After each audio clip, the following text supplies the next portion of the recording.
Abwaschen statt ins Gefängnis. Die Frau macht gemeinnützige Arbeit, weil sie ihre Bussen nicht zahlen kann. Sie will anonym bleiben.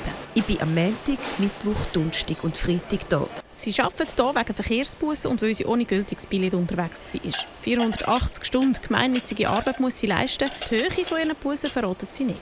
Sie hat 4 Monate ins Gefängnis müssen, wenn sie es nicht hat können begleichen. Die Bussen habe sie nicht können zahlen. Nein, keine Chance. 0. Für mich war es so. Okay, wenn ich ins Gefängnis muss, was soll ich denn machen? Dann hat mir die Justiz die Chance gegeben. Das Stadtspital Triemli ist im Kanton Zürich einer von 260 Betrieben, die gemeinnützige Arbeit anbieten.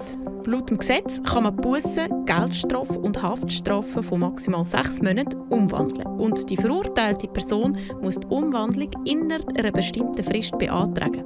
Der Entscheid liegt bei der Vollzugsbehörde. Der Kanton Zürich hat einen neuen Infopoint eingerichtet. Das Angebot soll so noch mehr Leute erreichen. Die gemeinnützige Arbeit hat für den Kanton vor allem Vorteile. Dann ist es kostengünstiger als ein Vollzug in einer Institution.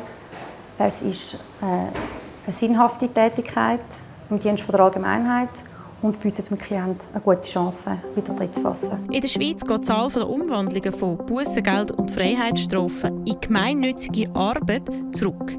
Mehr als die Hälfte von denen, die im Gefängnis sitzen, haben den Buss nicht gezahlt. Und Verurteilte, die ihre Bussen nicht zahlen, belastet das Gefängnis. Mehr gemeinnützige Arbeit könnte das System entlasten.